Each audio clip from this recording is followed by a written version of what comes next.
गांव के किनारे छोटे से मिट्टी के घर में सुबह का वक्त है। घर के बाहर बैल की रस्सी बंधी है।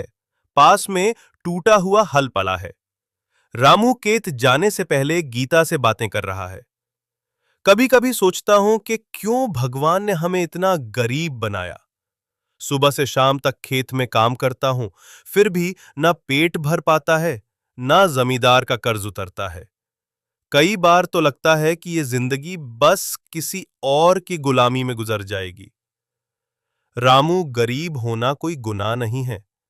गुनाह तो तब है जब इंसान मेहनत करना छोड़ दे।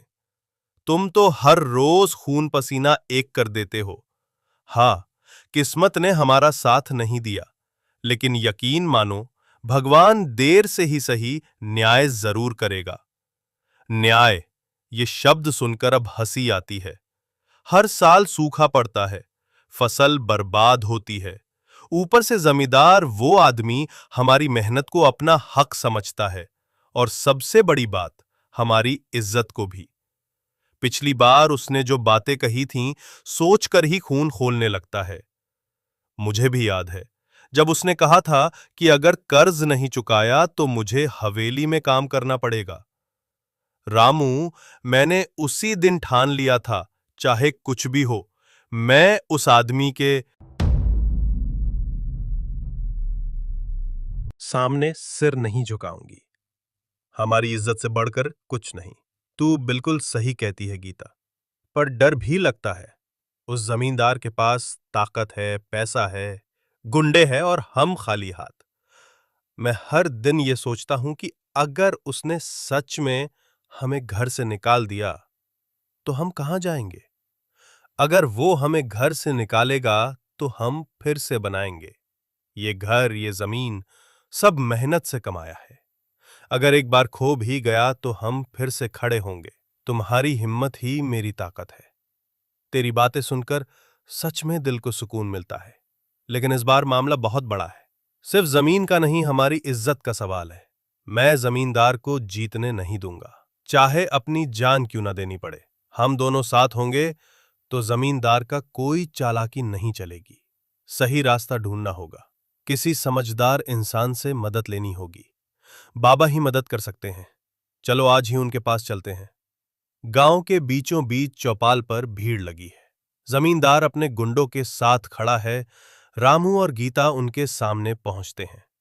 अरे रामू, बहुत दिनों से तेरी तलाश कर रहा था। लगता है कर्ज चुकाने का इरादा ही नहीं है। याद है ना, मैंने कहा था अगर पैसे नहीं मिले तो तेरी जमीन मेरी होगी, और अगर जमीन नहीं मिली तो तेरी औरत मेरे हवेली में काम करेगी। हम गरीब जरूर हैं, लेकिन हमारी भी इज्जत है। सूखा पड़ा, फसल खराब हुई, मजदूरी करता हूं सिर्फ आपका कर्ज चुकाने के लिए। बस थोड़ी मोहलत चाहिए। मोहलत गरीबों की यही बीमारी है। मेहनत कम, बहाने ज्यादा। 3 दिन का समय दे रहा हूं। अगर पैसे नहीं लाए तो तेरी जमीन तो जाएगी ही, साथ ही तेरी औरत को मैं हवेली में ले जाऊंगा। तुम सोचते हो कि गरीब औरतें सिर्फ तुम्हारी हवेली में काम करने के लिए पैदा हुई है। हमारी गरीबी हमारी मजबूरी हो सकती है, लेकिन हमारी इज्जत हमारी जान से भी ज्यादा कीमती है। चाहे कितनी मुसीबत आ जाए, मैं तुम्हारी हवेली में कदम नहीं रखूं। वाह, अब तेरी बीवी भी मुझसे बहस करने लगी। रामू, इसे चुप रखना सीख, वरना पहले घर जाएगा, फिर इज्जत जाएगी। हम मजदूर लोग हैं, मेहनत से कर्ज चुकाएंगे, लेकिन अगर आपने हमारी इज्जत पर हाथ डालने की कोशिश की तो पहले मेरी लाश से होकर गुजरना होगा। मेरे पास गुंडे हैं, पंचायत में मेरा नाम चलता है। मैं जो चाहूंगा वही होगा। 3 दिन में पैसे लाओ, वरना सब तुम्हारी या गरीबों की।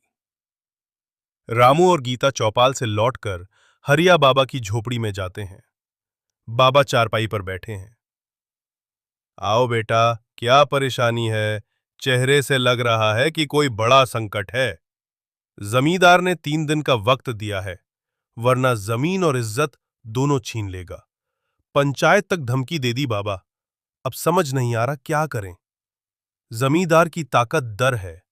अगर कोई सच में उससे लड़ जाए तो उसका खेल खत्म। हम गरीब हैं, पंचायत भी उसकी सुनती है। कैसे लड़ेंगे उससे? डर कर बैठने से कुछ नहीं होगा। बाबा, रास्ता बताइए। हवेली में नकली कागज रखे हैं। अगर वो सबूत पंचायत में पहुंच गए तो जमींदार गांव से निकलेगा। मतलब अगर सबूत ले आए तो सब बच जाएगा, सिर्फ तुम्हारी नहीं, पूरे गांव की जमीन। लेकिन हवेली में जाना खतरनाक है। जान भी जाए तो गम नहीं, कोशिश तो करनी होगी। अगर तुझे कुछ हुआ तो मैं नहीं जी पाऊंगा। हमारी इज्जत हमारी जान से बढ़कर है।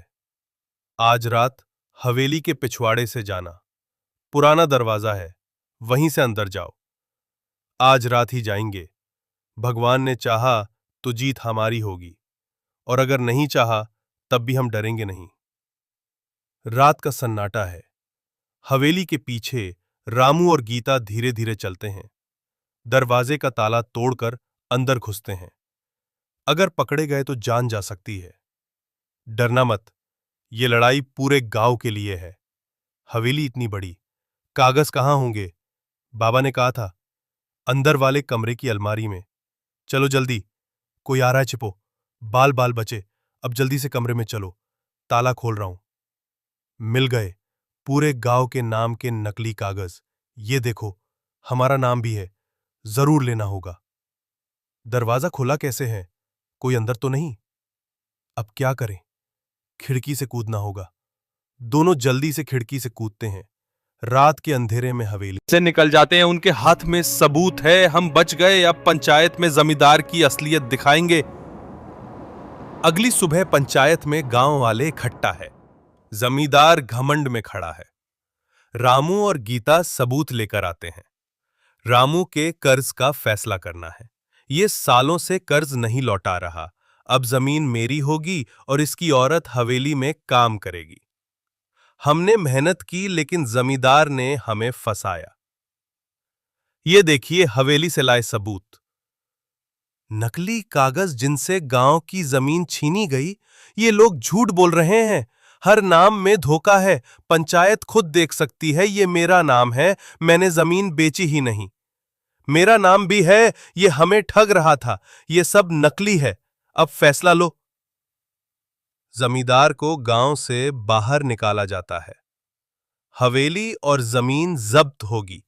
मुझसे गलती हो गई, माफ कर दो। माफी सजा के बाद ही मिलेगी। जब तक हर्जाना नहीं चुकाता गांव में कदम नहीं रखेगा।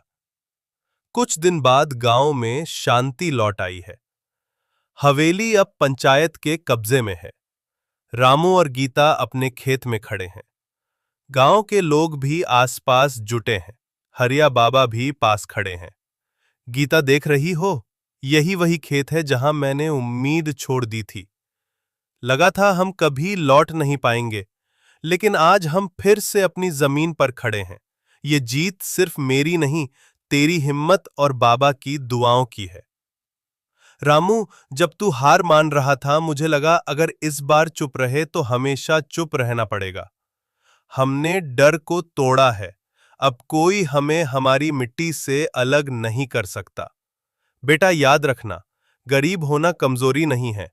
ताकत पैसे से नहीं, दिल की सच्चाई और हिम्मत से होती है। आज पूरे गांव ने देखा कि एक किसान की बीवी भी अन्याय के सामने चट्टान बन सकती है। रामू भैया, अगर तुम खड़े नहीं होते तो हमारी जमीन भी चली जाती। हम सब तुम्हारे साथ थे, लेकिन खड़े होने की हिम्मत तुमने दी। आज से कोई जमींदार किसी गरीब की इज्जत या जमीन पर नजर नहीं डालेगा। हमने देख लिया है कि मिलकर हम कितना मजबूत हो सकते हैं। गीता बहन, तुम्हारी हिम्मत देखकर अब गांव की औरतें भी डर में नहीं जींगी। हम सब ने तेरी लड़ाई को अपनी लड़ाई समझा है। बहनों, हमारी इज्जत हमारी ताकत है। अब अगर कोई भी औरत मुसीबत में पड़ी तो पूरा गांव उसके साथ खड़ा होगा। बाबा, आपने हमें रास्ता दिखाया। अगर आपका साहस ना मिलता तो शायद आज हम गुलामी में जी रहे होते। मैंने सिर्फ रास्ता दिखाया बेटा, चलना तुम्हारा काम था।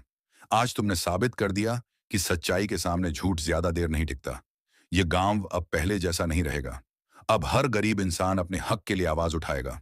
हमें भी पंचायत में बदलाव करना होगा।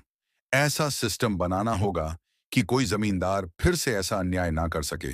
बिल्कुल, हम सब मिलकर नया नियम बनाएंगे। जमीन सिर्फ मेहनत से कमाने वाले किसान की होगी। कोई दबंग किसी से जबरन नहीं छीनेगा। और औरतों के लिए भी नया हक होगा। पंचायत में हमारी आवाज भी सुनी जाएगी। हाँ, हम सब गीता बहन के साथ हैं। अब हम भी पंचायत का हिस्सा बनेंगे। यही असली जीत है।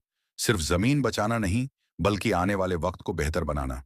अब कोई ताकत हमारी मेहनत और इज्जत नहीं छीन सकती। ये मिट्टी हमारी है और हमेशा रहेगी। हम गरीब सही, लेकिन अब हम चुप नहीं रहेंगे। हक छीनने वालों को जवाब मिलेगा और हमारी आने वाली पीढ़ी डर में नहीं, गर्व से जिएगी। सूरज की किरणें खेतों पर पड़ती हैं। गांव के लोग मिलकर नई फसल बोने की तैयारी करते हैं। गरीबी अभी खत्म नहीं हुई, लेकिन डर जरूर खत्म हो गया है। यही असली जीत थी इज्जत और इंसाफ की।